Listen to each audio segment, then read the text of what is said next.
Seton, what kind of poll question are we going to start out with today? Why don't we just dive right into it, Dan? Who you got? Rangers, Diamondbacks.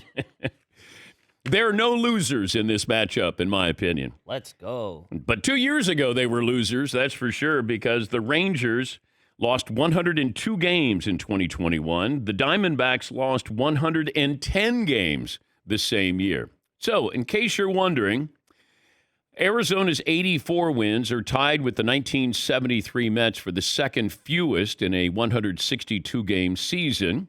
The St. Louis Cardinals in 2006 had 83 wins. Also, this matchup, you have 174 combined wins. That's the fewest of any World Series matchup in history. Now, this is excluding a non-shortened season. The previous mark was 1973. That was the Oakland A's and the New York Mets. They had 176 wins. But this will be the matchup of the fewest wins combined for a World Series. Woo! Ow! Stat of the day! Stat of the day! Stat of the day! Stat of the day! This is the stat of the day! Stat of the day brought to you by Panini America, the official trading cards of the Dan Patrick Show. This is how it sounded, the final call, Diamondbacks Radio Network. And a fly ball, right field, going over is Corbin Carroll. He's under it. He's got it. And the 2023 Arizona Diamondbacks are headed to the World Series for the second time in their 26-year history.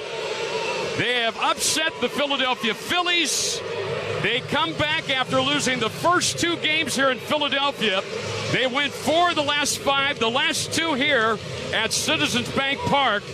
And, of course, we always like to play what the losing announcers sounded like. Here's the pitch. Swung on, hit in the air, right field. Carroll going over towards the line, nearing the foul line. He's there. He's got it. And the Arizona Diamondbacks have beaten the Philadelphia Phillies here in Game 7. They have ended the Phillies season. And it's the Diamondbacks who celebrate on the field here at Citizens Bank Park as they are the National League champions. Courtesy of the Phillies Radio Network. Cheer up, Charlie. Yeah. Now, I wasn't calling the announcers losers, but they were the announcers of the losing team. Just want to make sure that we don't upset anybody at WIP. They're very successful broadcast, I'm sure, in their own right. And Arizona goes to the World Series. That's it from here. Back to you in the studio. Yeah.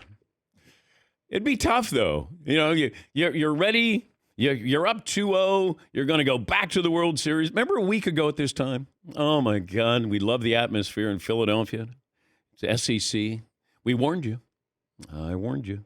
After those 2 wins, it's like, oh, my God, and they're going to sweep the Diamondbacks. And I go, it doesn't carry over, and they go to Arizona.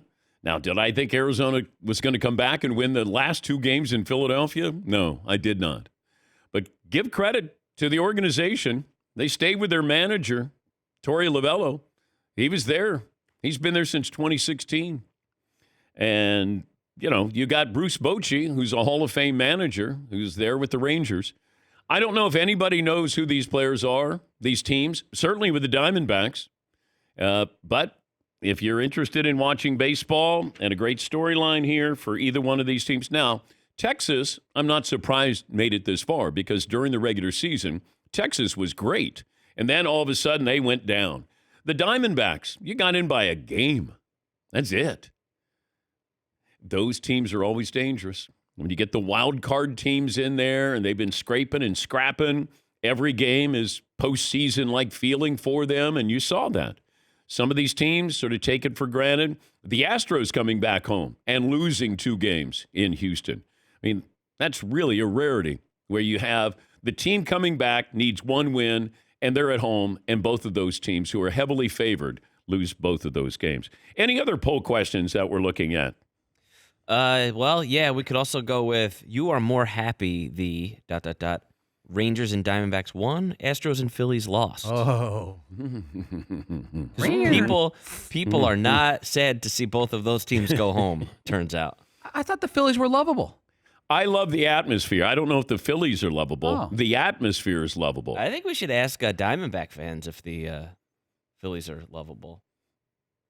Oh, I don't think the Phillies are lovable. I think that the atmosphere was college football like. I'll give them credit for that. Philadelphia, actually, there's this post on social media going around that's very funny, but Philadelphia is having a horrible year in terms of sports fandom. Or, well, it could be good or bad, I guess, but They got to the Super Bowl. and lost. But they got to the Super Okay, Bowl. right, hold on. That's a So good loss. it is. I would rather get to the Super Bowl and lose than not get there at all. However, the Phillies lost the World Series last year. Yeah. The Philadelphia Union lost the MLS Cup last year. The Eagles lost the Super Bowl. The 76ers lost in the Eastern semis, and now the Phillies just got knocked out again. A lot of pain there. Yes, Todd. That's a lot of second places for 1 year. Yeah, yeah. All the luscious locks and facial hair and enthusiasm in that Phillies dugout. Man, they're going home. Thank you, Todd. Well, Yes, Paul. Well, look at Arizona and the other side. They had no expectations for their baseball team this year. Not really. Nobody picked them to make the playoffs. Not one major outlet. The Arizona Cardinals football team is quite a bit better than people expected. You know, they're kind of likable with the Josh Dobbs thing. And then the Suns are expected to be very good. Mm-hmm. Things are going well out there. Well, Not for the Cardinals. better than expected. I mean, Josh Dobbs. I mean, Lovable. no, nobody cares. Lovable because he's compared to Kyler Murray. Yes. Or he's Exactly. playing because Kyler Murray's not playing. Right. And I'm like, oh, okay, all right, he's a little better than we thought. That's not really a winning position, Yeah. though. I mean, the Phoenix Suns should be really good this year. They should be. They're not the favorites, but they got the win last night at Golden State. Didn't have Bradley Beal there. But, yeah, they're one of the better teams in the NBA. Yes, Todd? and are the Coyotes playing at a parking lot near you? They had some trouble figuring out the arena and the financing of that. How's that work? Yeah. Play at the college Yeah, place? yeah, that's kind of rough. They'll basically go wherever you'll let them play. Just set up a rink in the backyard and they'll play.